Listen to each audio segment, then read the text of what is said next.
We're live, Senators. Right back. I like all those windows. I will say I'm looking a little disheveled. I have a cold, so apologies. But only just a cold and nothing else? We think. Christopher, by the way, good morning, everybody. Good morning, members of the public. Christopher is with us as representing the administration. He's been, as you know, the lead person on developing our downtowns and smart growth. And that's going to be a big part, whatever form it takes, it's going to be a big part of our housing bill. So welcome, Christopher. Let's get started with Ellen. I don't think I heard back from David Hall. Is he with us? Or he's not? Yes, he is. Okay. David's there. Okay, David. I'm here. I'm just lurking in the background doing other Great. things. Okay. Well, then we'll start very briefly with David, and then we'll move to Ellen because I know she has some time restrictions, as does David. This is going to be the nature of Zoom, I think. Today, all morning, we're going to be starting to deal with our omnibus housing bill. And let me put some more lights on here. Hold on one second.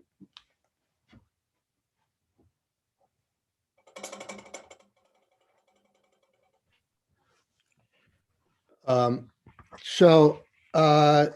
asked David, I don't know how far we've gotten in this, to take some of the bills that are floating around that deal with housing and to put them in a draft that would be fairly long, and we'll go through them section by section and make amendments, say where you don't have support for one idea or another, or if there are other ideas we can put in. But I expect it to be a fairly heavy bill at some point, but hopefully covering the waterfront of good ideas that we can realistically move forward with, pass, and implement.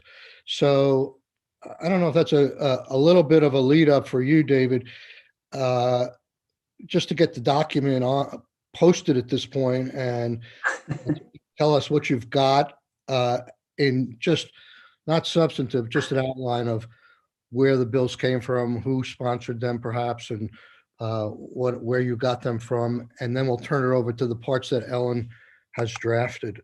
Does that make sense, David?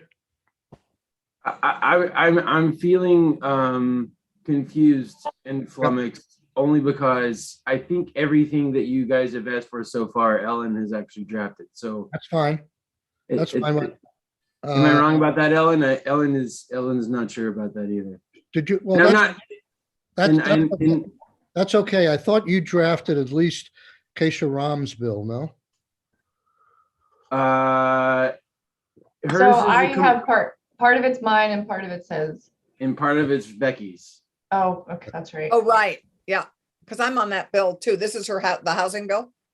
I do realize that this is a little bit confusing, and everybody has a little bit of right to be confused, but we'll get there. And we'll just plow ahead with, I guess, Ellen's sections first. And if there's some sections that remain that you have drafted, David, we'll deal with that. I know I did ask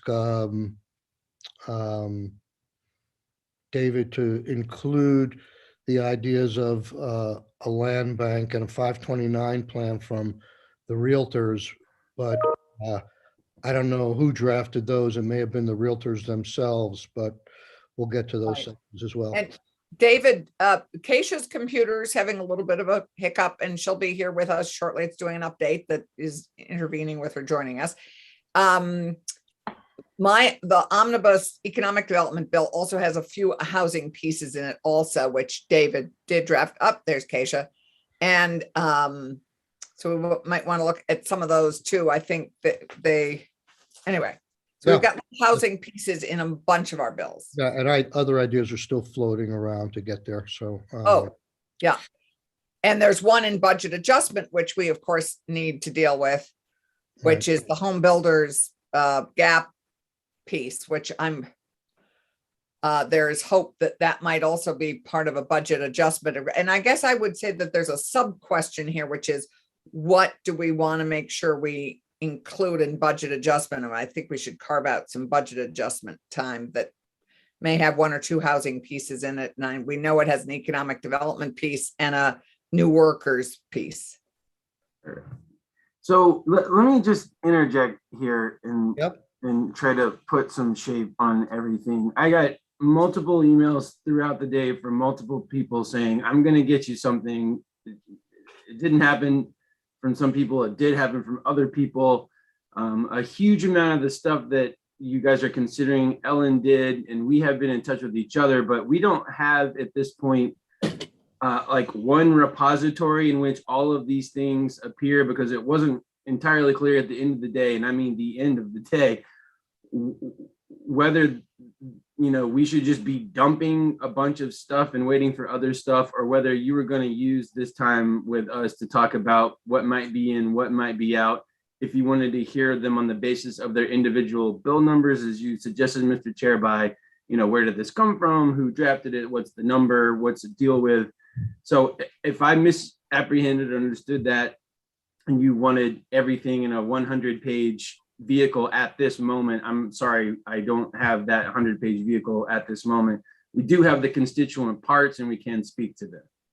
Okay, so I apologize to the extent I'm responsible for any of that. It's been a kind of crazy couple of days here, but it's been a crazy few days of this week, and I can't believe it's only the second week, and I feel like it's already Thursday. Mr. Chair, aren't we hoping long-term? Sarah Clarkson, can I just finish my conversation with David? Because we don't have to make too much of this. I wasn't really expecting that we would be totally focused at this point, that it needs to come into focus what we're doing. But just to be clear, and I will have a conversation with David sometime today on the phone, where we'll start bringing in together pieces of the bill into one bill that's a draft that will change over time over the next few weeks. I'm not asking for really any drafting at this point, just, as David said, compile ideas and walking through what ideas that people have put together in bill form at this point. But we'll sort that out with a phone call during the day, and we will just use this morning, as I actually was hoping we'd do, is to start doing an overview of some of the component parts of this omnibus bill, and whether we have them in writing or I'm sure we have them in writing. It may just take us a little more time if we start with Ellen to talk about some of her pieces, for her to get them up and share them on the screen. So if that's okay with David and Ellen, I would just move to Ellen. Why don't we, one of the key pieces I know that I've been very interested in and I've heard a lot about is Representative Bongart's bill. And I've talked to both Senator Bray about these issues and Representative Bongart's, and it may find a way in this bill, or the other vehicle we have is 101, which has the exact same, is very relevant to this. So if it's okay with you, David and Ellen, why don't we just put up on the screen H511 and find out what that's all about. I think the committee will find some of the elements of a lot of interest to developing housing.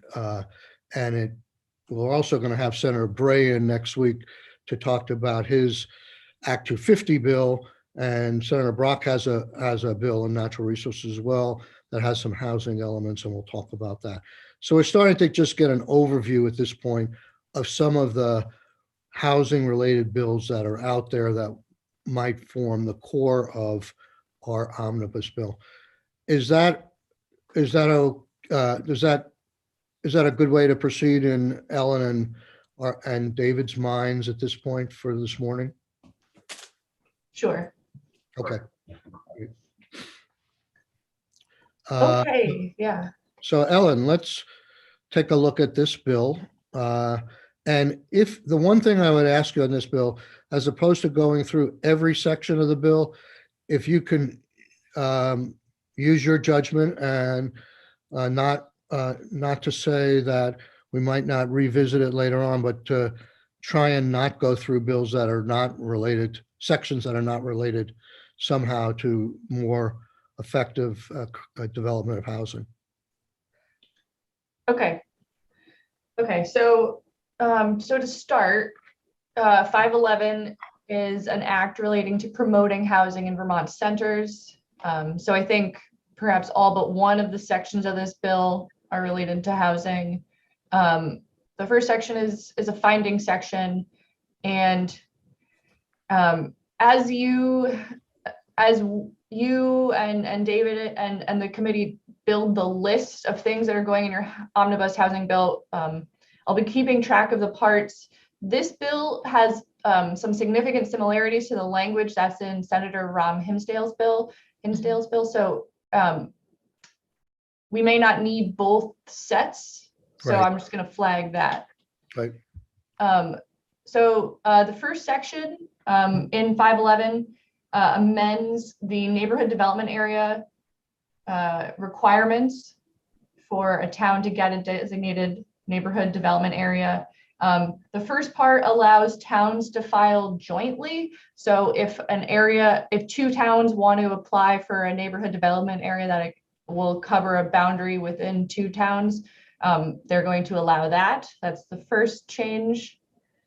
Ellen, I'm going to ask you to at least for me to be very basic here, and as we go along, when we talk about these, just give us the highlights of what a neighborhood development area is in lay terms. Sure. We do have the expert with us currently. This is the part of one of the programs that is administered by Mr. Cochran's department. So the neighborhood development area is a part of the state designation program. The state designation program, as you remember, has 5 designations. Neighborhood development areas are an overlay of the neighborhoods directly adjacent and surrounding the commercial core of an area.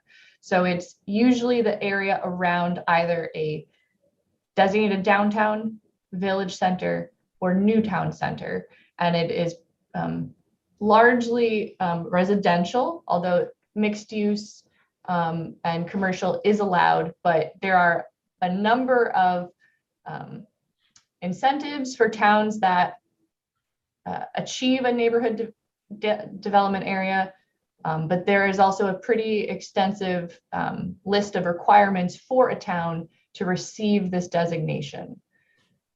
So this first section is amending some of the requirements for a town to apply for this designated area. Okay, thank you. And so the first one, currently only individual municipalities can apply for this designation. And so this first one is allowing joint applications with more than one municipality. And that's on the top of page 4, lines 4 through 5. Next, farther down, still in this section related to neighborhood development areas. This is something that your committee has talked about extensively in the past, and it's another sort of, it's some slightly different language than what your committee has seen before, but so the proposed neighborhood development area consists of those portions of the neighborhood planning area that are appropriate for new and infill housing, excluding identified flood hazard and fluvial erosion areas, except for those areas containing pre-existing development and areas suitable for infill development as defined in the Vermont Flood Hazard and River Corridor Rule. So this is similar to some language that your committee looked at in the past. Currently under the statute, neighborhood development areas cannot include areas in the neighborhood that are in the flood hazard area. They're excluded from the ability to receive the incentives. So this is adding that the areas in the flood hazard area can be included as long as they contain pre-existing development suitable for infill. And you say, what bill was, this language does look very familiar to me. It was in a bill that was it in 101 or 267 or? I We've had think it was in 237, 37. and I cannot remember off the top of my head if it was in 101. It But may have been original. This committee, at least, and maybe the full Senate, has already passed this language at one point or another. All right, so this is similar to what you passed. I don't think it's the exact, because on page 5, there is some additional language related to it that was added. Okay. I will say that this bill was is the result of a sort of stakeholder process from the fall. A number of parties worked on it, so there are some additional components that have been added, but a lot of it, especially here, are things you've seen before. So again, there's new language on page 5, still related to the flood hazard area issue. So if the neighborhood development area includes flood hazard areas or river corridors, the local bylaw shall contain provisions consistent with A&R's rules to ensure that new infill development within a neighborhood development area occurs outside the flood hazard area and will not cause or contribute to fluvial erosion hazards within the river corridor. If the NDA includes flood hazard areas or river corridors, local bylaws shall also contain provisions to protect river corridors outside the neighborhood development area, consistent with A&R's rules. So this is requiring very specifically that towns applying for NDAs need to have their bylaws in their town bylaws. They need to have adopted A&R's rules related to flood hazard areas and river corridors, not just in the NDA, but for the whole town. Okay. Next, we're still talking about neighborhood development areas. This is striking the requirement that the NDA be served by municipal sewer or a community alternative wastewater system. So it's striking that requirement. And then finally, in the NDA section, talking about densities here. So the bylaws allow minimum net residential densities within the NDA greater than or equal to 4 dwelling units per acre for all identified residential uses or building types. So this is excluding the requirement that it be 4 single family units per acre. It's allowing for multifamily units to be part of that calculation for density. So again, I apologize if it's just for me, but could you tell us, if you get this neighborhood development area designation, what are the advantages that would promote housing growth along this line of the 4 dwelling units, and what will that will access other programs and incentives to allow housing to be built quicker, more cheaply, more densely? Is that the part of it? So there is a pretty, I think Chris probably knows the fullest off the top of his head, but the list of incentives for neighborhood development areas includes access to the priority housing project exemption under Act 250, Okay. which allows affordable housing to be exempt from Act 250. Non-affordable housing projects in neighborhood development areas have a 50% off fee reduction under Act 250 also. So that's another building incentive. I do think they all neighborhood development areas also receive the bonus points for the state grant programs, which we've talked about before, when some of the state grant programs like the wastewater revolving fund. That's not what it's called.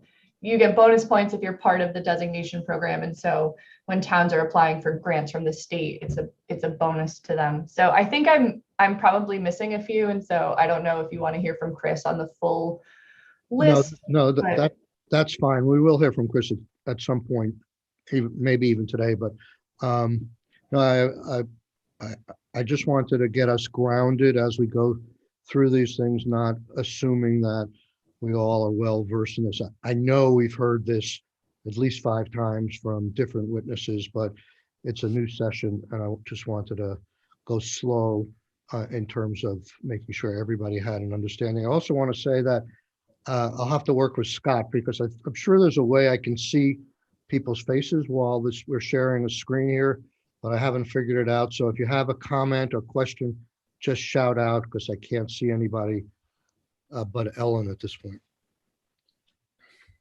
Sure. And then just as a reminder, your committee has looked at including neighborhood development areas in the tax credit program. That language hasn't passed. So currently NDAs do not have access to the tax credit program. And Mr. Yes, Chair, go ahead. may I ask a question? Yes, So we only have, I think, is it, Chris and Ellen, is it right? We only have 7 NDAs. Is that the biggest barrier for people wanting, or reason people don't use them, is that they don't have access to the downtown tax credit? So I think they're up to 9 now. There have been a Oh, up couple to of 9, recent- okay, but it's not a large number. Yeah, it's not.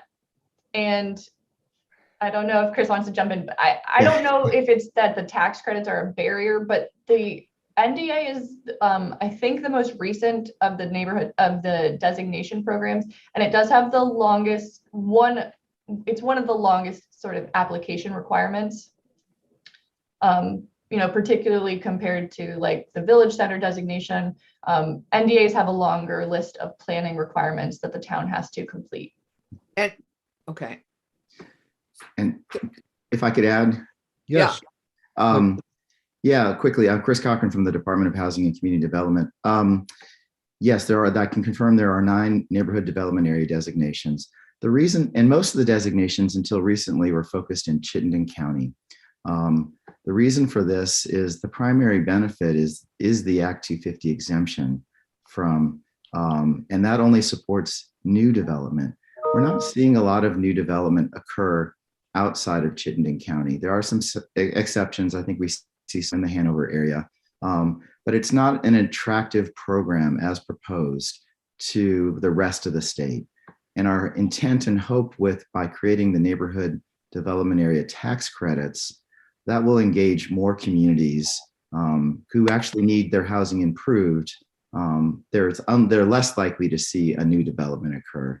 And then the other piece of it too is, as Ellen mentioned, the list of requirements, you have to update your bylaws to make sure you can qualify, to make sure you can support compact development. And I think the investment this committee made in the bylaw modernization grants is going to prepare, we had 41 communities receive bylaw modernization grants. The requirements in the bylaw modernization grants, not coincidentally, line up quite well with the requirements for the neighborhood development area program. So I do see there's great potential in the changes you're considering to significantly increase the number of NDAs that the state has. Mr. Chair, may I follow up with a question? Yes. So I hate to ask the obvious, but I've just always wondered with the NDA program is like, why didn't we just extend and have the opportunity for towns to expand their downtown, their designated downtown or village centers rather than have to overlay another program? Why wouldn't it have just been simpler to extend the boundaries of our downtown and village centers? That is a great question, Senator Clarkson. In fact, it's one that we want to do. And at the very end of this bill is a proposal to have an external review of the designation programs. I've tried to explain so many times the 5 different designations, how they overlay, how they interact, and it's just too confusing. But they were made incrementally at different times for different purposes. And that's the framework we have. Now it's time to take a step back and take a look at them. And what we'd like to do longer term is actually recognize the entire settlement and not just, the commercial area, the housing area, the area proposed for new development. Let's look at the entire settlement and align our regulations, our public investments, and our regulatory reforms to support the kinds of development we want in these areas. Here, here. And I think you may see that Senator Bray's bill has a little bit of element of that in it. But we'll hear from him next week. So let's move forward. Can I quickly ask Chris, what are the recent NDA designated towns? Yeah. What are the two new ones? You're on mute. You'd think I'd learn. Putney, Vermont, and Is it Berlin? Did Berlin get theirs? Berlin has a conditional approval of Okay. of a new town center, but they have more Okay. work to do. They're seeking it, but their bylaws did not meet the standards, so they have more work to do. I will look quickly, and when I will, let me just check really fast, and I'll Okay. respond about the other one. Okay. Okay. All right. So speaking of new town centers, section 3 has a small change to the designation program for new town centers. And it is again related to density. So it's a fairly minor change. So a town applying for a new town center must have regulations enabling densities that are not less than 4 dwelling units, including all identified residential units or residential building types per acre, and not less than those allowed in any other part of the municipality, not within the designated area under this chapter. So just adding more specificity to the density requirements for new town centers. Section 4 has a small change that I think arguably relates to housing, but is a little slightly more ambiguous, the direct connection. But so we're looking at the zoning permit section in Title 24. So no municipal land use permit issued by an appropriate municipal panel for a site plan or conditional use shall be considered abandoned or expired unless more than 2 years has passed since the approval was issued. So some towns have expiration dates on their permits that require construction within a certain period of time. Currently, not all towns do, but some towns do. And there was feedback that due to COVID and some of the other restrictions that there have been construction delays, which have required people to reapply for their municipal building permits. Okay. Section 5, so now we're into some Act 250 amendments. First, we're in the definition of priority housing project.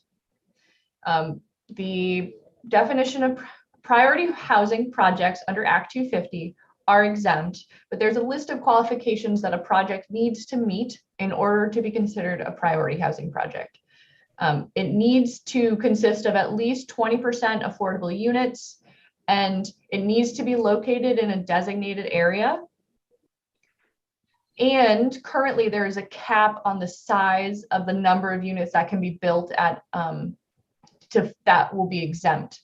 So the amendment on page 8, we're on page 8, yep, is raising the cap slightly. So currently in towns that have a population of less than 3,000 people, a priority housing project has to have 25 or less units. And so this is now just saying in a town with less than 6,000 people, priority housing projects can be up to 50 units. So it's getting rid of the 25 unit cap on the smallest towns.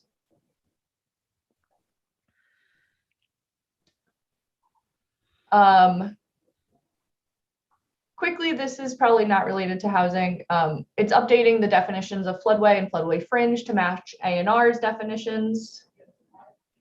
Ellen, I have another basic question. I need my memory refreshed again.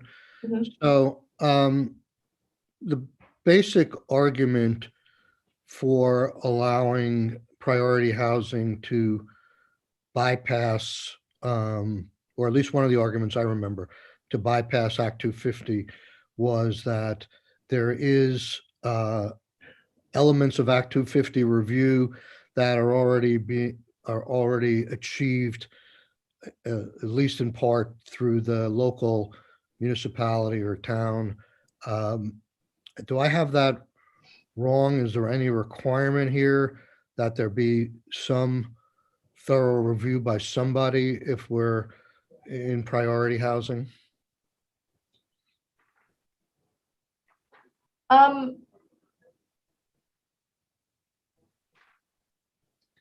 It depends. It varies town to town.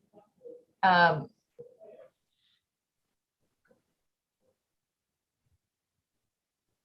don't know if I can answer that question off the top of my head. Town municipal permits often have elements that are similar to Act 250, but only some towns do.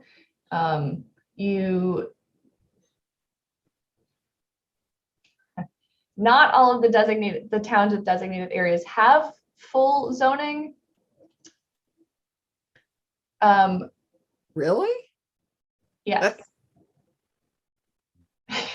That's a little surprise. I mean, anyway, I'm surprised by that. I think arguably it's the vast majority, but not all the designations require it. So it's a little difficult for me to answer that quickly. I will say that some testimony you have heard before is that depending on who's providing the funding for the affordable housing, those funding sources sometimes do have high requirements that are similar to some of the components of Act 250. VHCB has pretty high requirements for receiving funding from them. So, yeah. Okay. Well, we'll get back to this question, I think repeatedly, because that's, I think, part of the tipping point, the balancing act here. You know, if we're going to expand these exceptions to Act 250, we need to know what, if anything, is back up in those areas as we make the decisions to go in that direction. I mean, I think, you know, I, for one, and I think the rest of the committee is in favor of trying to promote housing in this way, and that Act 250 sometimes is an impediment, but I know environmentalists will perhaps be on the other side of the equation if there's nothing there to replace it, unless there is no real need for it in some of these smaller communities anyhow. Let's go on. We'll come back to that question repeatedly, I'm sure. So moving on to page 10, looking at the definition of mixed income housing, this is language that was in one of your prior bills. It is a change that was requested by the NRB and VHFA to sync up the definition of mixed income housing with the calculation that VHFA is currently doing, which is adjusting using the calculation is now adjusted for the number of bedrooms per unit. So that's added here. Right. And then on page 11, the definition of priority housing project is being simplified. Currently, for NDAs, a priority housing project has to consist exclusively of housing that is mixed income housing. And now this is allowing that a priority housing project in an NDA can consist of mixed use, so affordable housing with a mix of potentially commercial entities in the building as well. Is this just for NDAs or for all the designations? So currently, priority housing projects in downtowns, new town centers, and growth centers, and NDAs in a village center, it's mixed use. But in other NDAs, it's just mixed income. So Okay. it's simplifying it to say that priority housing project is either mixed use or mixed income in any of the locations. Great, thank you. Section 6 is the permit exemption section in Act 250. And this is subdivision P refers to the exemption for priority housing projects. And what this is doing is, again, simplifying the language so that the process for the exemption is just really straightforward. And it says no permit or permit amendment is required for a priority housing project in a designated center. So it's cutting out some of the other things that currently have been there, but it's simplifying.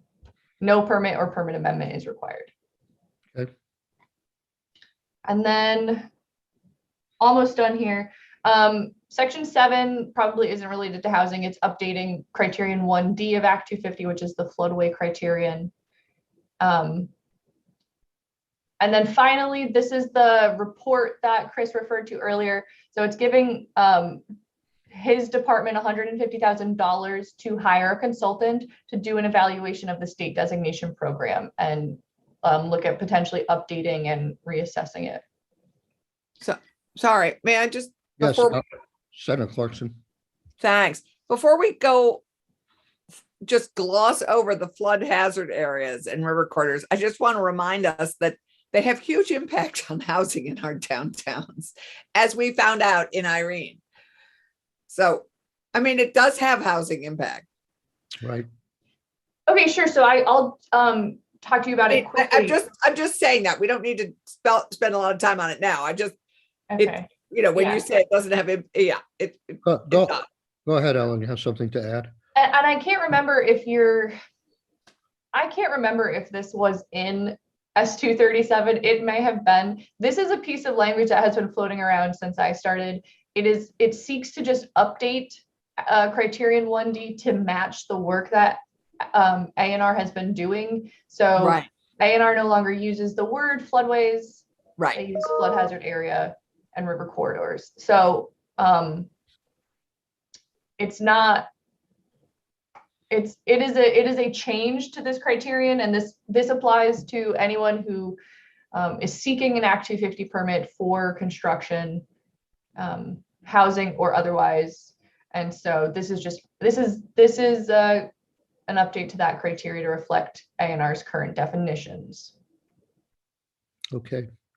So I have a couple of questions. One is for Chris. Does the administration support this 150,000 appropriation? That's a great question. I don't know if it's in the budget, but I'll check. And Well, that's second, then a two-part question. and secondly, what are people's schedule? My intent would be to move to Senator Rahm's bill to the extent to the housing pieces. I think they're all housing pieces, but certainly the pieces that Ellen worked on, and then take a break. But I'd like to know what David and Ellen's schedule. I assume, Chris, can you be here the whole morning? I assume. I have a meeting at 10 that I have to attend. For how long will that be? It's probably a 15-minute meeting, but then I have another meeting at 11 with my secretary that I've got to brief her on several Okay. things. Okay, so you're in and out. Ellen, you're here till 10:30, is that right? Yes.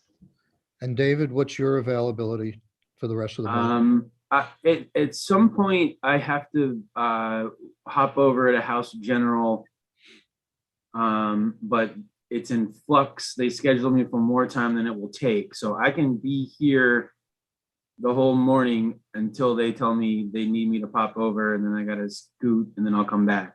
Okay, let's maximize Ellen's time at this point. Oh, I see a vacant chair now. That wasn't. You're a dark picture like I am too. You're Ellen- both totally backlit. Yeah, I know. Ellen, would it make sense? I know you mentioned something that there are pieces of Senator Rahm Hinsdale's bill that are similar to these and maybe slightly different. Would it make sense to pull that one up at this point and talk about the housing elements? But it could be a tag team, you and David, depending upon who drafted what. And I know Becky Becky drafted some too, I understand. So we'll plow through. Yes, Chris? If I could just add a little bit of information that may help this. Yes. There are several similar bills that try to look at priority housing projects and to kind of make them work better for smaller towns.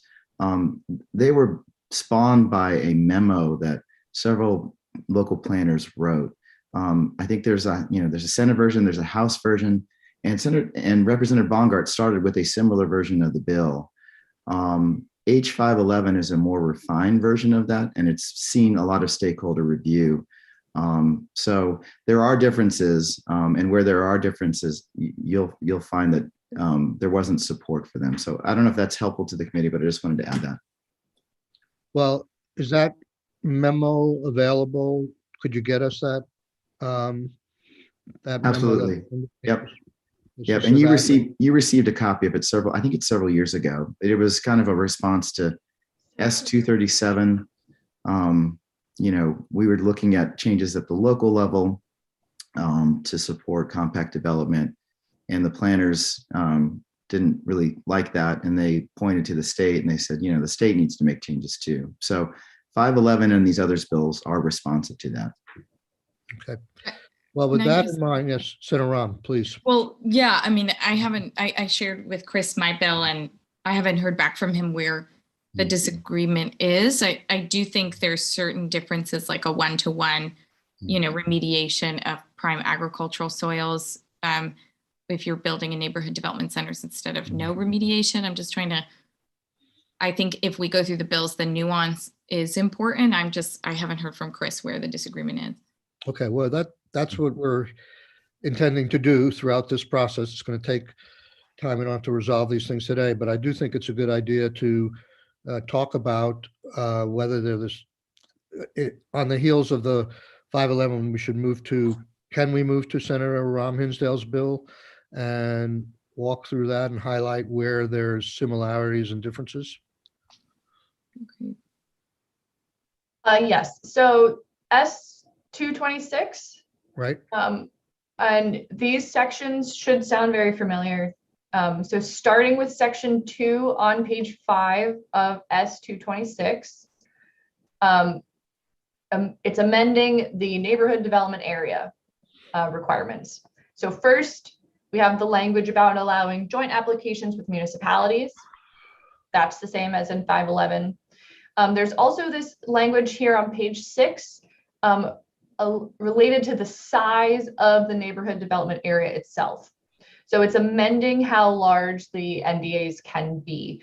So currently, for a town that has a designated downtown, the size of the NDA is 1/2 mile from the perimeter of the designated downtown. This is extending it to 3/4 of a mile around the downtown. Okay. For village centers, it's going from 1/4 mile around the village center to 1/2 mile. And then for new town centers, going again from 1/4 mile to 1/2 mile. So extending the size of the NDAs. Okay.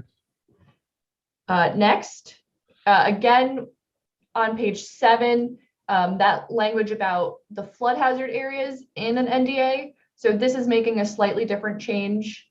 If there are, so if the proposed neighborhood development area consists of portions of the planning area appropriate for new and infill housing, excluding undeveloped flood hazard and fluvial erosion areas. So this is it's a slight difference from the other language that's in 511, which is requiring that areas in the flood hazard area meet the definition of eligible for infill development. So what is going on here? I mean, in existing law, where we took a more protective and maybe less So- scientific approach to flood hazards. Are we trying to open the flood hazards areas to more housing? So if you could just explain that in lay terms, what this section does and what the changes would mean. Yeah, so currently, a town that is applying for an NDA, they draw out the map, and it includes in these provisions, as we just saw, how large of an area it can be. And if there is a river running through that area, the area that's in the flood hazard area and a fluvial erosion zone is exempt from being in the NDA currently. And that means that development in those areas are not eligible for the incentives available to the NDA. So they are exempt from it. And so it's like they carve out a piece saying, okay, incentives are available, but not for development in the flood hazard areas. Correct. Yep. And so this is making a change. 511 is making a change also, but this is saying, instead of excluding all area in the flood hazard area, it is excluding undeveloped area in the flood hazard area. So presumably things that don't already have a building on it or a parking lot.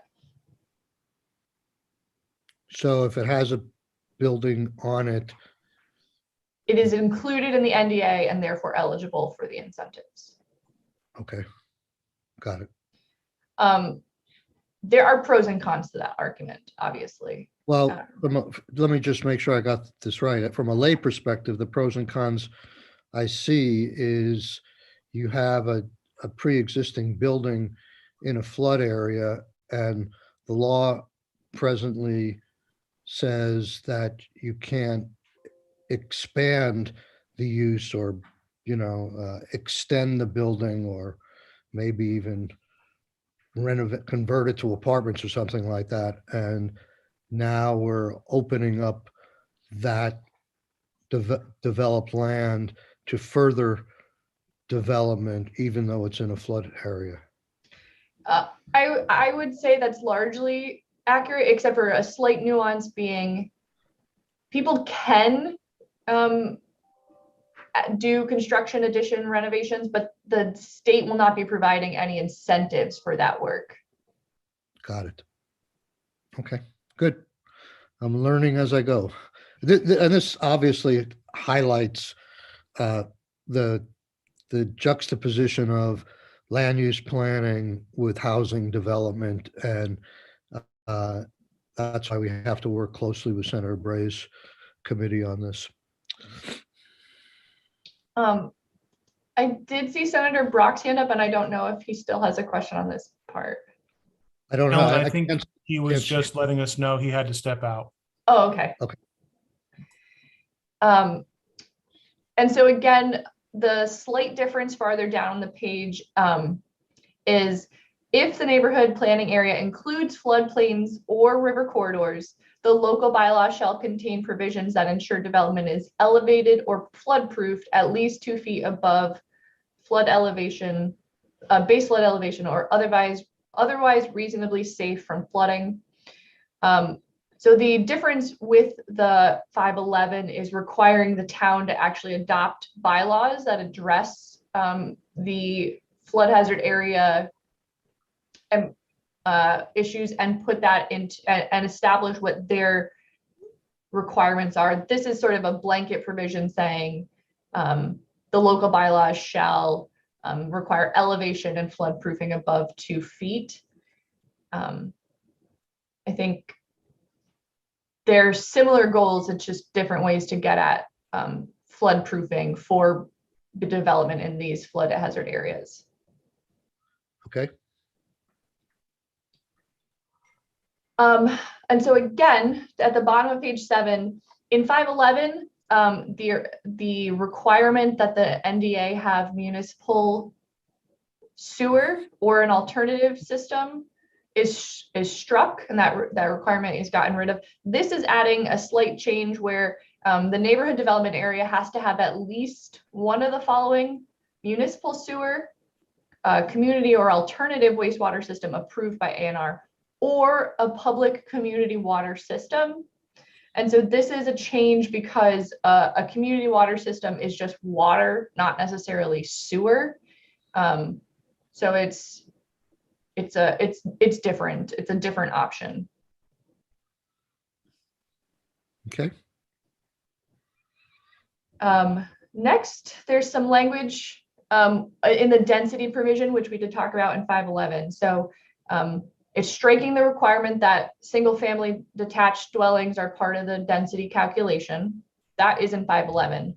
But then it's also saying the density of 4 dwelling units per acre exclusive of accessory dwelling units, but inclusive of density bonuses or other incentives is part of the calculation. So this is trying to allow towns that have density bonuses as part of their zoning that can be used in the calculation of 4 dwelling units per acre.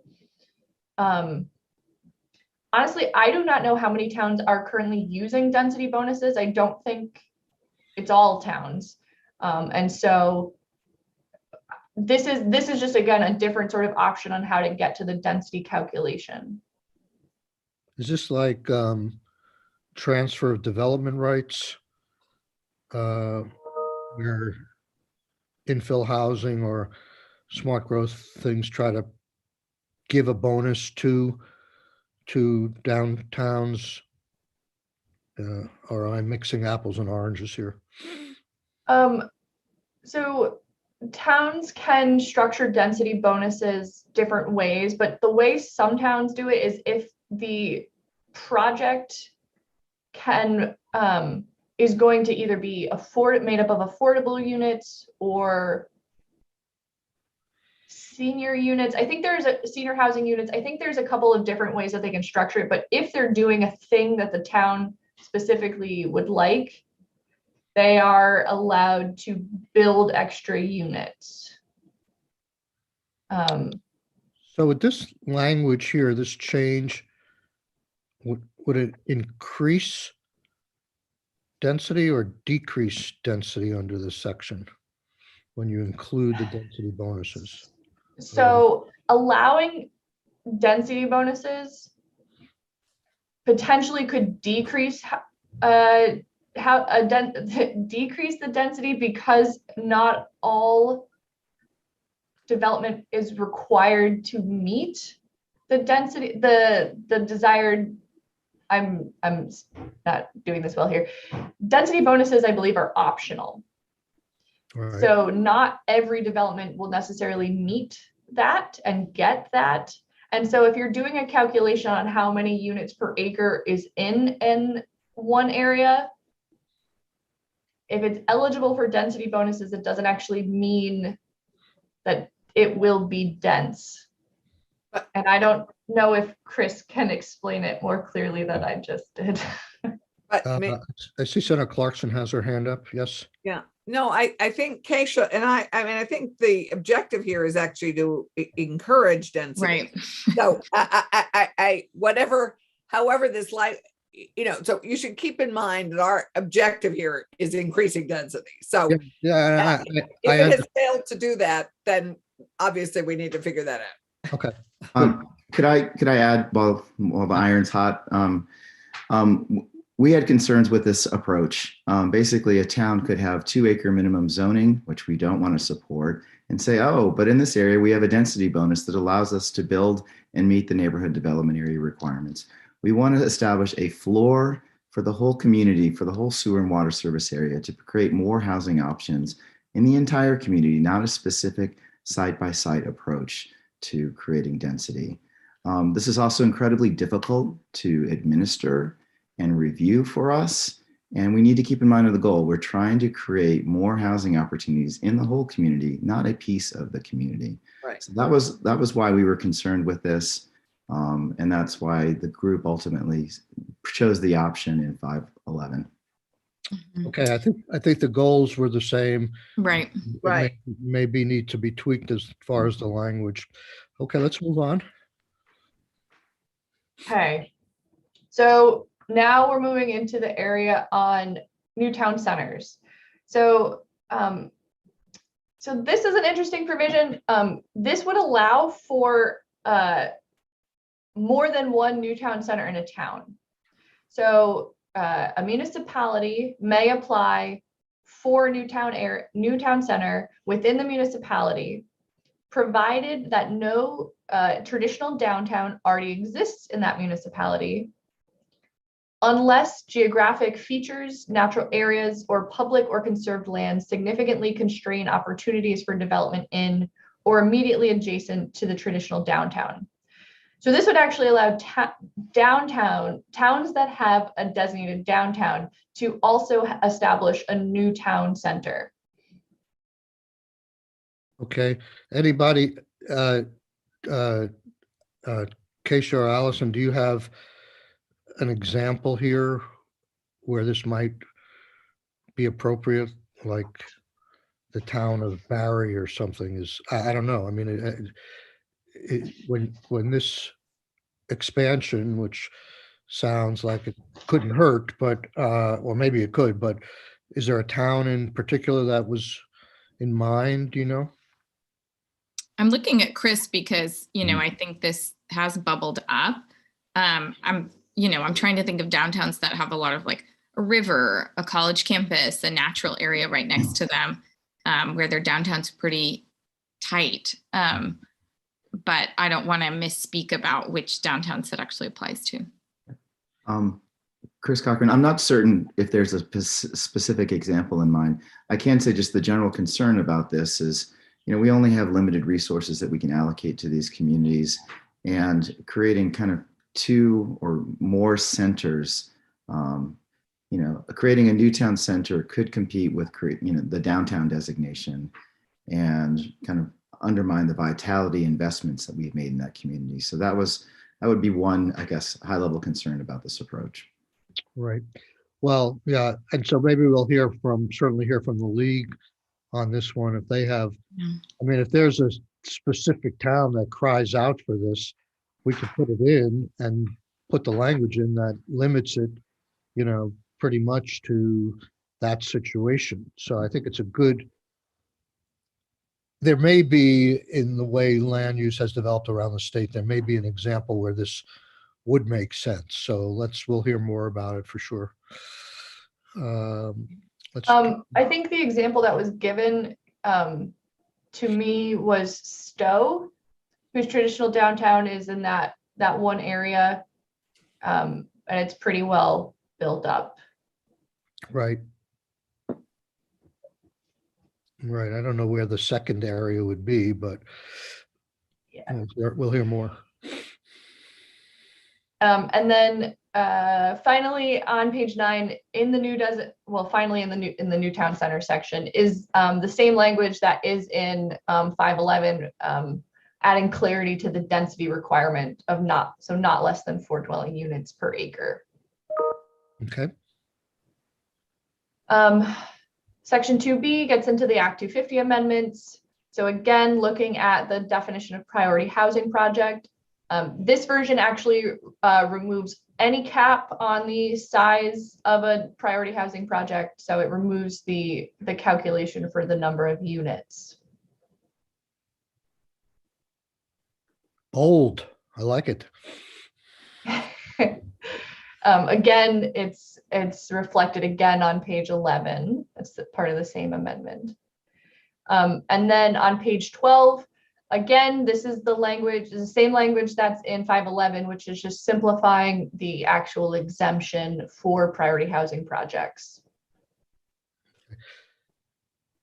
So let's get a time check here. We usually like to take a 10-minute break at 10 o'clock. Do you think that makes sense given your time frame, or should we just plow ahead, Ellen? So my sections go to page 17 of this bill, Right. and we're on page 13. Okay, let's take it. You're good to be with us till 10:30. So let's take a 10-minute break right now and come back, and we'll finish this up. This is a good start. I know it seemed a little disjointed, but it's a good start. Thank you. Agreed. Break for 10 minutes.